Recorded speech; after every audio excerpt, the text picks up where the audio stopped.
Family and fellow soldiers, I'm the Professor, and this is the Moment of Truth. You know, the WNBA draft is going on, and the white media has decided that the only person that matters is the greatest basketball player of all time, Caitland Clark. They are trying so hard to make this woman a thing. She's running around with shades on indoors and wearing Prada outfits. She's being celebrated and lauded by the white media, naturally. For what? I'm not sure. Remind me again how many college championships this basketball phenom has. I'm just asking for a friend. Now, according to Business Insider's calculations, Caitland Clark's Prada outfit cost about $16,875, or, as they said, about 22% of her first-year WNBA salary.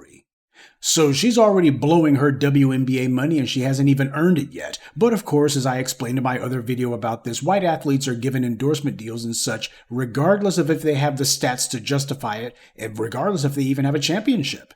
It wasn't until the last few years of her career that Serena Williams finally became the highest paid woman in tennis, because there was some talentless blonde bimbo who was making more than her from endorsements for several years. And this is typical of white-owned sports leagues. They consider it a psychological benefit to know that even though black athletes are the ones who bring in the money, white athletes are going to be the ones who actually get more of it disproportionately. These white owners and white media types and these white corporations, they like that kind of thing. To them, they're like, okay, that's our consolation prize.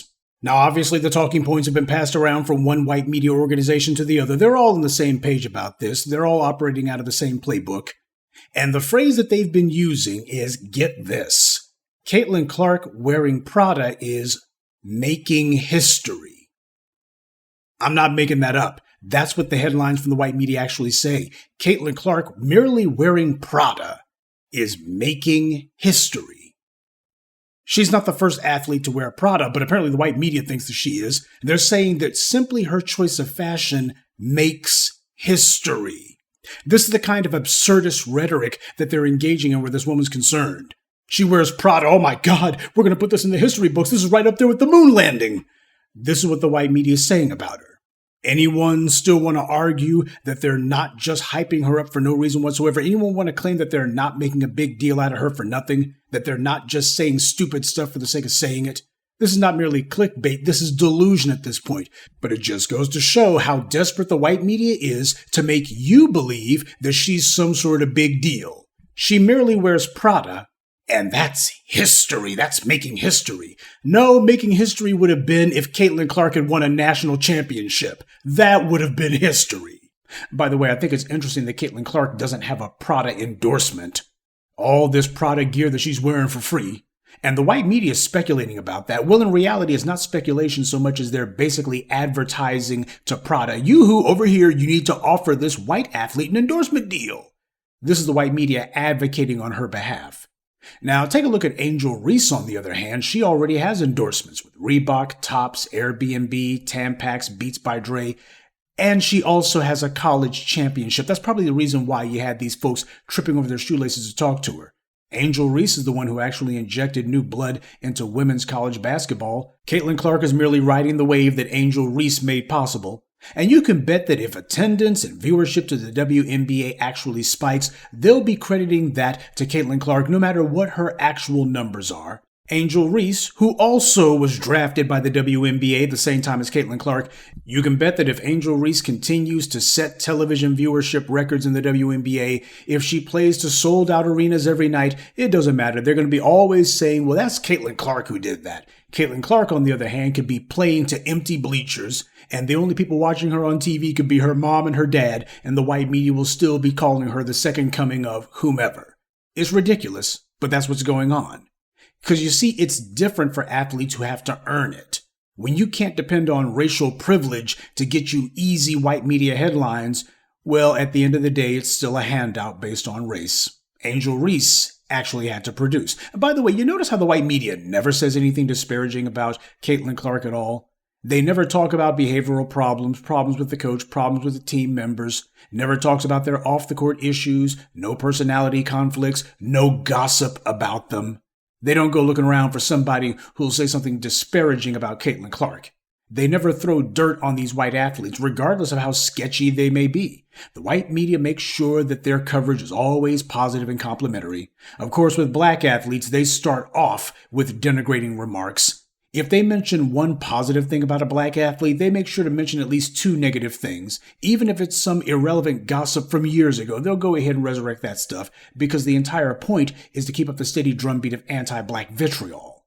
The white sports reporters understand exactly what their real job is. And you know how the white media and politicians and such made all of that fuss about name, image, likeness money, so-called NIL?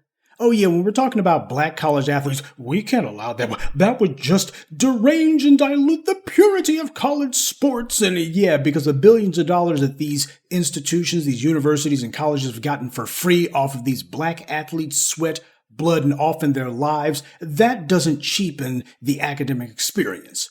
But black athletes actually getting something out of it, that does. Yeah. Meanwhile, Caitland Clark's NIL is estimated somewhere around $3 million.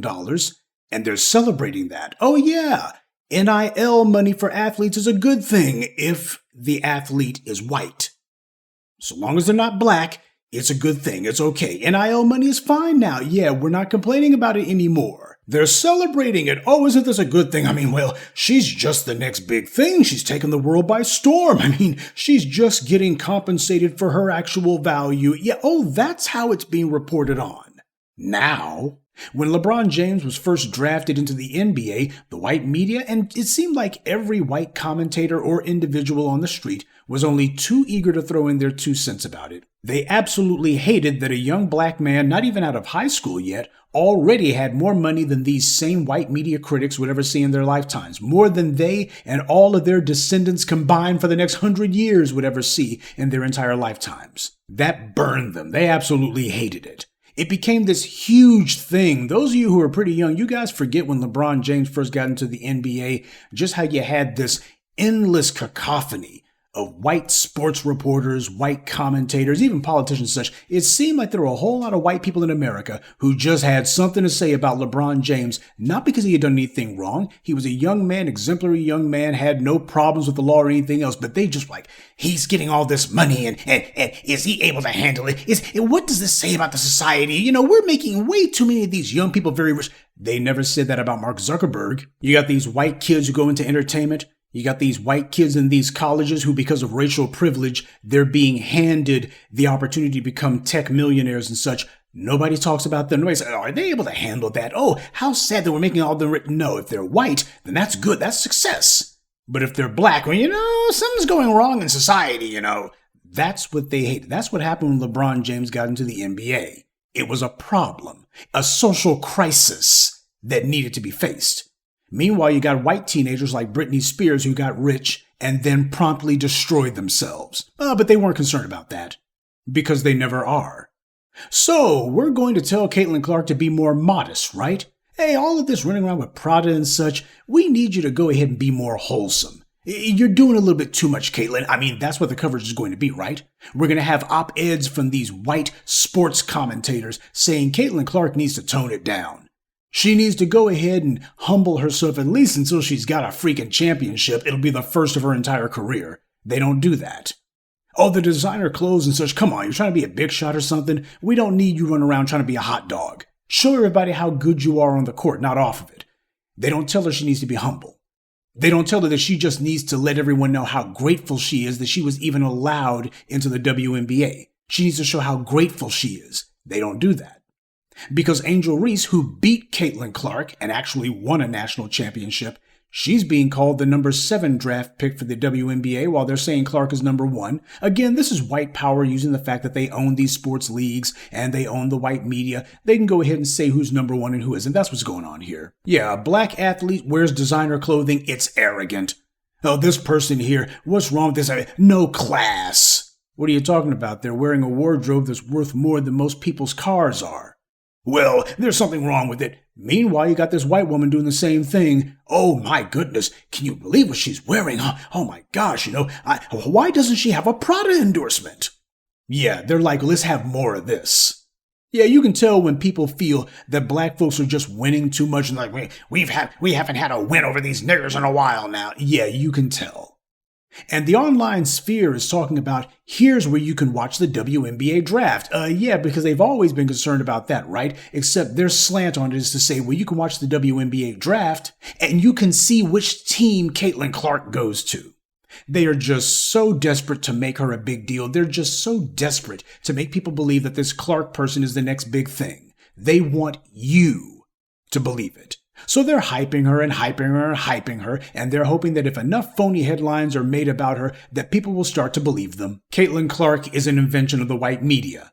That's not smearing her, that's just stating a fact. Now, according to white media sources, Caitland Clark's first-year salary is going to be about $75,000. And interestingly, the same white right-wingers who attack the WNBA nonstop as being basically bankrupt and saying the reason that these women don't get paid millions of dollars is because they don't get the viewership numbers and they don't get the attendance numbers at these arenas. These guys are completely and thoroughly quiet now when it comes to Caitland Clark. They're not frothing at the mouth and saying, well, of course she's only getting $75,000 a year. The WNBA can't pay her anything more because they don't have the viewership numbers and they don't have the attendance numbers at the arenas. They're not bringing in enough revenue. They're not saying that at all. They're saying nothing. So what does that tell you? They're not saying, hey, she's getting paid what they can afford. This is more of that stupid gender pay gap stuff. They're not saying that. They're staying quiet. Why? Because they've already painted out Caitland Clark to be some sort of white avatar for the white right, even though she herself, to the best of my knowledge, she hasn't necessarily hewn close to these guys. But nonetheless, that's what they've made her out to be, because she's white. And as far as they're concerned, well, she's white and she's not LGBT, so we're going to go ahead and push this narrative that Caitland Clark is all right. We're going to go ahead and get behind her. We're going to go ahead and give her a phony pat on the back. That's the reason why they're being quiet. But then again, we've seen this before. They've done this with a number of individuals in media and entertainment. Sometimes these individuals, they actually do lend themselves to the white right narrative, but in a lot of other cases, more often than not, they'll go ahead and say, you know what, I'm not really down with this right-wing conservative stuff. And then after that, oh, they went woke. As Neely Fuller said, white supremacy believes in taking both sides of the argument. The white media is trying to manufacture a narrative that Caitland Clark's going to finally make the WNBA profitable. That's what they're hyping her. Oh, this is going to be the new beginning for the WNBA. This is when they're going to start making the money. This phenom showing up. She's going to be this unstoppable sports juggernaut, right? Now, does anyone want to lay odds that about 3 years from now, there's going to be a little ESPN article or a Sports Illustrated article asking why the great Caitland Clark basketball revolution never materialized? Oh yeah, the next big thing, a few years from now, they'll be quietly writing an article about how she's the next big nothing. We see it all the time in men's basketball. In the NBA, the white media gloms onto any non-black basketball player and tries to make them the second coming of Larry Bird, who, by the way, was hideously overrated, hideously racist, and when you look at the man, just plain hideous. From Steve Nash to Jeremy Lin, they just keep trying to find that great non-black player and then make it seem like they're taking over the whole league, but it just don't happen. The only reason basketball became the globe-spanning, world-dominating industry juggernaut that it's become is because of black men, full stop. That's the entire reason, nothing else. There was no basketball of any note before black men came along and made it something. Sure, there had been basketball on TV, but the audience was tiny, and as a business, it was a tiny, small, struggling niche. The thing that made it hot was when black men got out there and made it an industry. We were the ones who built it. Black men made it must-see TV. And while the white men who own those teams and own that league, they hate the fact that it's black men who made it possible, by the same token, they also can't do without the money either. They know that too. You see, sports franchises, that's how people get knighted in the United States. In other countries, you got royalty that bestows a knighthood on you. In the U.S., it's done through business means, and it's the sports franchises that are the American equivalent of being knighted. That's how it works over here in the U.S. Oh, by the way, on a side note, not to be messy, but I do have to say Caitland Clark is a very handsome woman. She's very handsome. Boyish good looks, you could say. She could have broken barriers by trying out for the boys' basketball team, but I'm not sure if anybody would have noticed. You know, people make remarks about Serena Williams or Michelle Obama, and they think it's cool to call them manly, to talk about them as if they're not women. These little white supremacists love that stuff. So that being the case, I wonder why it's not okay to tell the truth about some other athletes. Again, just asking for a friend. And by the way, I'm not trashing Caitland Clark. I feel like I have to say that, like I said in the last video. Now, I don't know if she said anything that's problematic or not because she's not important enough for me to do that level of depth and research on her. She may deserve my scorn, she may not. I don't care because she's nothing more than a proxy by the white media types pushing the same old great white hype that has been the case in American sports since the days of Jack Johnson. The white media is just using her, but since she's not pushing back against their narratives, she is at least partially complicit. This attempt to make her some sort of fashion plate, that's not going to work either. There's a lot of words to describe Caitland Clark. Overrated, two-time championship loser, very handsome. But the one word that will never be used to describe Caitland Clark is glamorous. And unless she actually focuses on her job and starts to sharpen her skills, another phrase that will never be used to describe her is national champion. Good day, and be one. I'd like to take a moment to mention some of our contributors. Allison Smith, DSC Bland, TJ Mobb, Valerie Blakely, and Storm. Salute to them and thank you to everyone for listening, liking, and sharing this message. Black empowerment only exists because of you.